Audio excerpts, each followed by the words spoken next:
दोस्तों नमस्कार, कैसे हैं आप। मैं हूं विजय कुमार, एक इंग्लिश लेखक। आप गंभीरता से सुने तो आपको एक ऐसी बातें बताएंगे, हम ऐसा किस्सा बताएंगे कि ये जो भारत का सिनेमा जगत है, ये वाकई भांड हैं। इनसे कोई प्रेरणा लेने की ज़रूरत नहीं है। ये बहुत ही सतही स्तर के नीच प्रवृत्ति के लोग हैं। इनको ना देश से प्यार है, न देश की संस्कृति से प्यार है। इनसे पैसा ही प्यार है इनका, और इनसे इन्फ्लुएंस होने की कोई ज़रूरत नहीं है, क्योंकि ये नीच प्रवृत्ति के लोग हैं। इनमें ना कोई मॉरल वैल्यूज़ हैं, ना इनको इनको ना इनको ABCD किसी भी कल्चर की आती है, ना रिलीजन की आती है। तो दोस्तों, भारत के खिलाफ जो खान बंधुओं ने, ये सलमान खान भी, हालांकि नितिन गडकरी इनकी तारीफ करते हैं कि बहुत अच्छा परिवार है, गणेश चतुर्थी मनाता है। अरे भाई, ये बहुत अच्छा परिवार में मानता हूँ, पर मोहम्मद के कैरेक्टर के बारे में जो इनके पिताजी सलीम खान क्या बोलते थे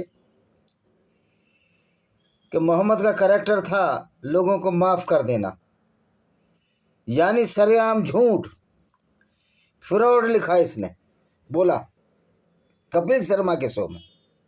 अरे मोहम्मद से बड़ा क्रूर और अत्याचारी तो कोई व्यक्ति आज तक नहीं हुआ। वो मोहम्मद था जो एक कवित्री अस्मा बिन्त मरवान की बेटी अस्मा को भी कत्ल करा देता है, जिसने मोहम्मद के खिलाफ कविताएं लिखी थी कि मोहम्मद मक्का से मदीना आया। यहाँ इसने आवारा और लोफर लोगों का गिरोह बनाया और सबको कत्ल करने लगा। और इस्लाम की मूर्खता का पैमाना देखिए, इस्लाम के मुसलमानों की मूर्खता का पैमाना देखिए। न उस्मान का खतना हुआ, न अबू बकर का हुआ था, न तीसरे खलीफा उमर का खतना हुआ था, और ये कहते हैं कि इस्लाम में खतना अनिवार्य है। ये सब इन्होंने यहूदियों से चोरी किया। तो दोस्तों, आज का जो टॉपिक है वो ये है। मैं एक दो किताब दिखा देता हूँ आपकी, जिसमें इस्लाम की गुंडागर्दी का खुलासा है। इसको पढ़ लीजिए, जौहर। ये जौहर हमने क्यों लिखी? ये जौहर हमने इसलिए लिखी, इंग्लिश में मेरी सारी किताबें हैं, मेरा इंग्लिश में भी चैनल है, उसमें भी बताता हूँ मैं, क्योंकि इस्लाम में ये रवायत है, प्रथा है कि गैर मुस्लिम औरत के साथ उसको लूट कर उसके साथ बलात्कार कर सकते हो। और मोहम्मद भी यही काम करता था। इसको माले गनीमत कहते हैं। तो दोस्तों, टॉपिक पर आते हैं। मैं उन कलाकारों की बात कर रहा हूँ जिन्होंने इस्लाम के, अल्लाह और मोहम्मद का कोई कैरेक्टर नहीं बताया, और हिंदुओं की उन कुप्रथाओं को आगे उन पर प्रहार किया। अच्छी बात है, कुप्रथाओं पर प्रहार करो, लेकिन इन्होंने ये जहमत नहीं उठाई। क्या वास्तव में देवदासी प्रथा का कहीं वेदों में वर्णन है, जो कि हमारी बेस बुक है, जो सनातन वैदिक कल्चर ये कहती हो। रिलीजन तो एक बहुत छोटी चीज़ हो जाती है। ये जो सनातन वैदिक कल्चर ये कहता हो वसुदेव कुटुंबकम, यानी कि सारी पृथ्वी ही हमारा परिवार है, और सारे लोग सवंते भवन्तु सुखिना सवंते भवन्तु निरामया, सारे सुखी हों, सारे निरामय हों, निरोगी हों। तो आप ये बताइए, इस कल्चर का बेस इतना अच्छा है, तो जो कुप्रथाएं आई हैं वो तो ब्राह्मणवादी व्यवस्था से, सो कॉल्ड प्रिस्टली क्लास, जिसने कि जन्म के आधार पर जातियां तय करनी शुरू कर दी। तो ये भी इतने ही बड़े दुश्मन है मानवता के, जितना बड़ा दुश्मन इस्लाम है या इस्लाम की गुंडागर्दी है। तो ऐसे पोंगा पंडितों की तो आज कोई इज्जत नहीं है। मनुस्मृति की मैंने खुद भर्त्सना की है कि ब्राह्मण ब्रह्मा के मुंह से कैसे पैदा हो जाएगा? क्या ब्रह्मा के मुंह में बच्चेदानी है? और मैं तो दावे के साथ कहता हूँ, ब्राह्मण विष्णु महेश ये परिकल्पनाएं हैं, ये प्रतीकात्मक हैं, ये सिंबॉलिक है। लेकिन मनु नाम का कोई मानव ही नहीं था और पता नहीं किसने इस तरह की मनुस्मृति लिख डाली जो जलाई गई। तो इन कुप्रथाओं पर तो हम हिंदू ही कुठाराघात कर रहे हैं। मनुस्मृति को हमने खारिज कर दिया है। देवदासी प्रथा को कानूनन हटाया जा चुका है, सती प्रथा को हटाया जा चुका है। और ये सती प्रथा भी क्यों आई? आपने सुना कि सीता सती हुई? माता सीता कभी सती हुई? या कृष्ण के ज़माने में कोई सती हुई? ये सती प्रथा इसलिए आई कि इस्लाम की गुंडागर्दी के खिलाफ आई, कि इस्लाम में एक रवायत है, अगर आपने उस राज्य को जीत लिया तो उस राज्य की सारी औरत इस्लाम की गुंडागर्दी की गुलाम थी। क्योंकि मोहम्मद ने जो ये आइडियोलॉजी चलाई, जो इस्लाम चलाई, एक विशुद्ध गुंडागर्दी है, विशुद्ध आतंकवाद है। तो ये सलमान खान हो, शाहरुख खान हो, ये जितने दाऊद इब्राहिम हो, करीम लाला हो, ये सारे के सारे इस्लाम को बचाने के चक्कर में लगे रहे, इस्लाम की गुंडागर्दी को छिपाने में लगे रहे। लेकिन वस्तुतः जब से कुरान पढ़ा हमने, 600-700 बार पढ़ा, 1000 बार पढ़ा, मुझे लगता है किसी मौलाना ने इतना कुरान नहीं पढ़ा होगा। और मैं उसको चैलेंज कर देता हूँ, उसके कंचों में अगर पानी है तो आमने सामने आकर डिबेट कर ले, मैं साबित कर दूंगा इस्लाम एक विशुद्ध गुंडागर्दी है, आतंकवाद है, पूरी दुनिया के लिए लानत है, पनौती है, लायबिलिटी है। इस गंदगी के ऊपर बॉलीवुड ने कोई फिल्म नहीं बनाई। इवन मुझे नहीं लगता, अब मुझे ये तो याद नहीं कि किस में कितना पैसा लगा, यहाँ तक कि जो अमिताभ बच्चन है उसने भी संभवतः दाऊद इब्राहिम का जो फंडिंग आती थी, पैसा आता था, उनकी फिल्मों में काम किया हो। तो दोस्तों, ये बॉलीवुड के लोग कितना भी इस्लाम को बचाने की कोशिश करें, कोई इस तथ्य से मुंह नहीं छिपा सकता कि इनका पैगंबर मोहम्मद, इस्लाम का पैगंबर मोहम्मद एक सर्टिफाइड अपराधी थे, लुटेरे थे, काफिले लूटा करते थे, औरतों को बाजारों में बेच दिया करते थे। इस पर तो कोई फिल्म नहीं बनाई इन लोगों ने। इस पर तो कोई फिल्म नहीं बनाई कि मोहम्मद ने बनु कुरैज़ा यहूदी लड़कियों को, पहले उनके 700 से 900 आदमियों को कत्ल किया, नंगा करके, जिसके प्यूबर्टी हेयर आ गए थे, और उसके बाद उनके मर्दों को मार दिया, प्यूबर्टी हेयर वालों को, और उनके बच्चों और औरतों को गुलाम बनाया। गुलाम बनाने के बाद इस मोहम्मद ने एक सफिया नाम की लड़की जो 17-18 साल की थी, वो इसके हिस्से में भी नहीं आई थी। ये मुसलमान क्या करते थे, इस्लामी गुंडे क्या करते थे, औरतों को लूट कर, और फिर मोहम्मद कह देता था जो जिसके मन में आए वो औरतें रख लो। वो यहूदी औरतें थीं।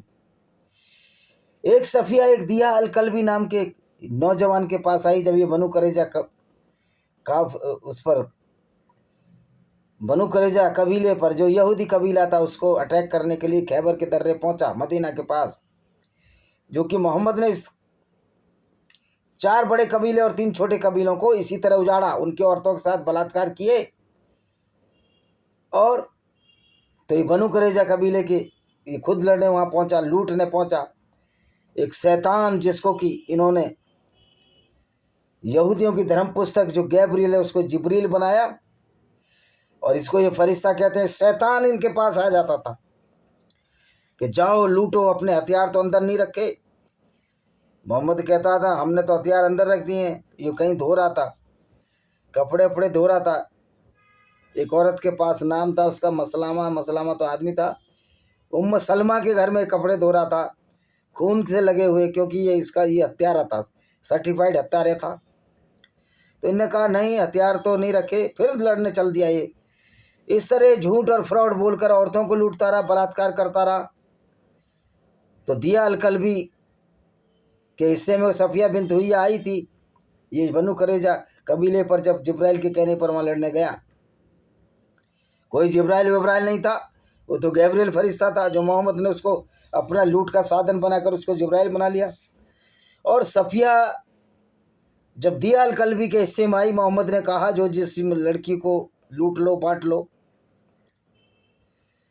तो किसी ने कहा मोहम्मद से ये लड़की अच्छी है, खूबसूरत है, तो 54 साल के बुढ़े का दिल सफिया बिन हुइया पर पिघल गया और इसने कहा कि उस लड़की को मेरे को दो। दियाल कल्बी को बुलाया जिसकी सिम आई थी और कहा इसके बदले 3 गुलाम और चार लड़के लो। और मज़े की बात यह है कि इस्लाम में गे होना भी कोई अपराध नहीं है, क्योंकि वहाँ गिलमा मिलेंगे जो अपने हाथों से शराब पिलाएंगे, मतलब लौंडेबाजी को भी इस्लाम। तो इस्लाम विशुद्ध गुंडों और अत्याचारियों का गिरोह है और मोहम्मद उन अत्याचारियों का सरगना है, मुखिया है। ये बॉलीवुड में फिल्में नहीं बना सकते इस तरह की। फिर मोहम्मद ने क्या किया, उस सफिया बिन हुइया के साथ 3 दिन तक उसके पिता को मारा। 24 घंटे पहले, 24 घंटे नहीं, दिन में ही 6 घंटे में किनान अल रबी को मारा, उसके हस्बैंड को। और ये 3 दिन तक उसके साथ ये रंगरेलियन बनाता रहा। इस पर भी पिक्चर बननी चाहिए। मोहम्मद का पिक्चराइजेशन क्यों नहीं हो सकता?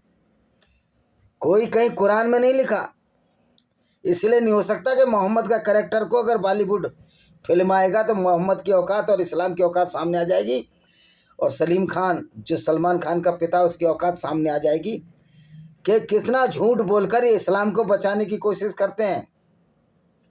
अरे सनातन वैदिक धर्म का तो मूल कंसेप्ट वसुधैव कुटुंबकम है।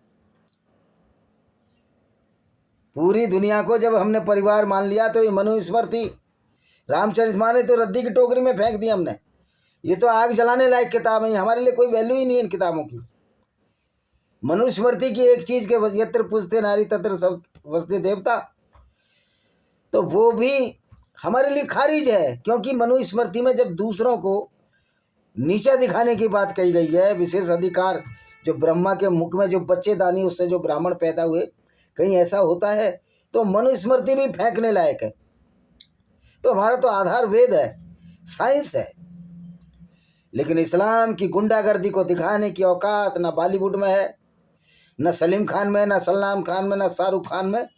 एक धुरंधर से 2 से पूरा इस्लामिक गुंडागर्दी का पर्दाफाश हो गया और पता लग गया कि जो शरद पवार है, ये शरद पवार भी आतंकवादी है जो आज राज्यसभा में जा रहा है।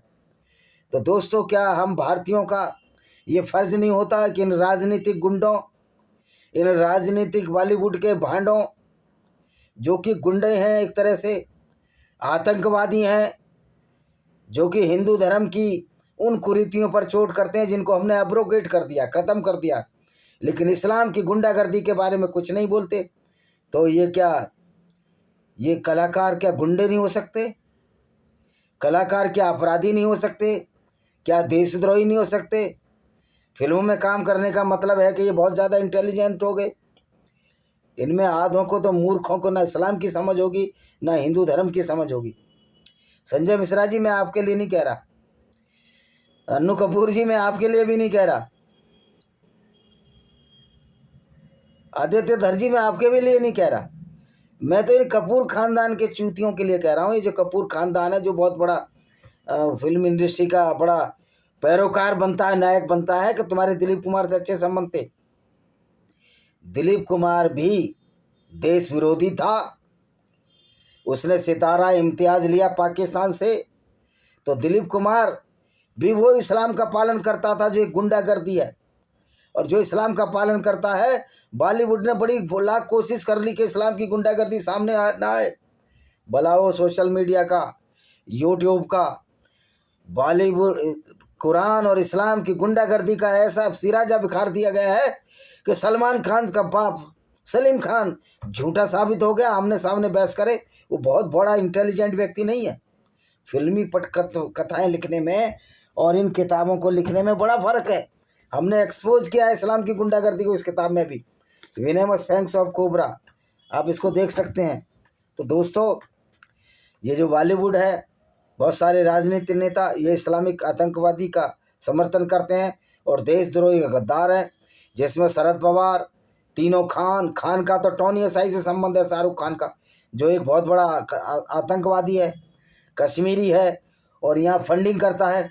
तो दोस्तों, इस काम को ख़त्म कैसे करें? इनकी गुंडागर्दी बॉलीवुड में इस्लामिक गुंडागर्दी को ख़त्म करने के लिए हमने काफिर इंटरनेशनल आर्मी बनाई है।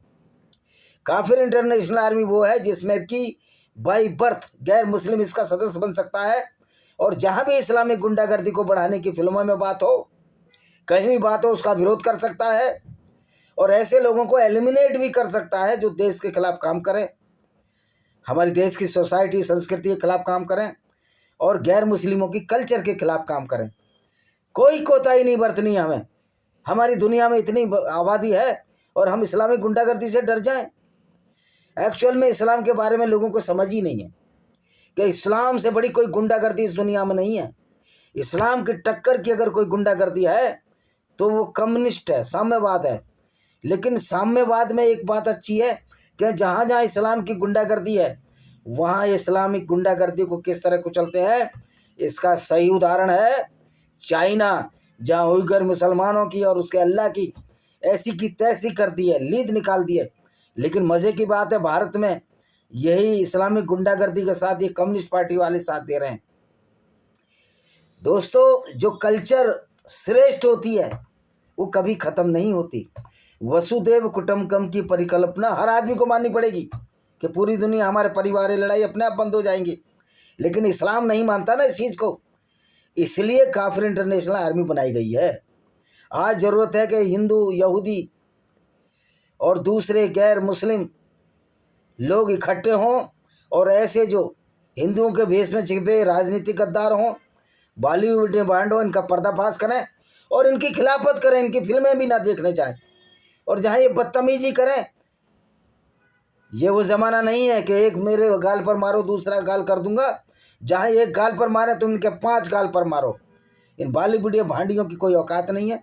ये सिर्फ पैसे के भूखे हैं, ये लालची लोग हैं, गिरे हुए लोग हैं। ये इनके कोई मॉरल वैल्यूज नहीं है।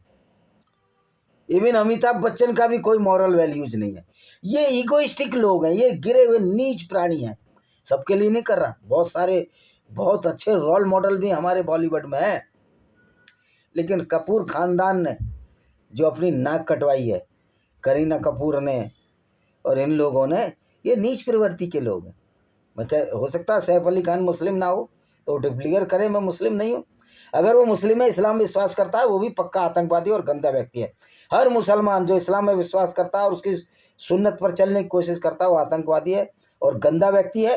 क्योंकि वो ऐसे, उसका आइकॉन ऐसा, उसका हीरो ऐसा है मोहम्मद, जो खुद लुटेरा था, औरतों को बाजारों बेचने वाला था, काम वासना के लिए नई नई आयतें उतारने वाला था। मैंने वीडियो में भी था, जब उसको औरतों की तंगी होती थी एक नई आयत आ जाती थी। तो दोस्तों, हमें इन बॉलीवुड भांडों का मुंह काला करके ऐसे लोगों को गधे पर घुमाना चाहिए और ये काम होगा, जरूर होगा। न पुलिस न प्रशासन इनको बचा पाएगा, क्योंकि बीजेपी को भी तो वोट चाहिए और बीजेपी खुद हिंदू विरोधी पार्टी है। मुस्लिम राष्ट्रीय मंच RSS बनाता है, उस चूतिए इंद्रेश कुमार को पता ही नहीं कि इस्लाम क्या है। ये मूर्खों के तो RSS की शाखाओं में भी जाना छोड़ो, हिंदुओं कोई जरूरत नहीं RSS की शाखा में जाने की। ये इंद्रेश कुमार जैसा व्यक्ति मुस्लिम राष्ट्रीय मंच बनाकर उसी आतंकवादी विचारधारा को आगे बढ़ा रहा है जिसके खिलाफ पूरी दुनिया आज खड़ी है। तो RSS भी आतंकवादियों का संगठन हो जाता है अगर वो परोक्ष और अपरोक्ष रूप से इस्लामिक गुंडागर्दी को आगे बढ़ाना होता है। तो RSS की शाखाओं का बाइकाट करो। इसी के साथ मैं इस वीडियो को विराम देता हूँ। वंदे मातरम, जय हिंद, आपका दिन शुभ हो।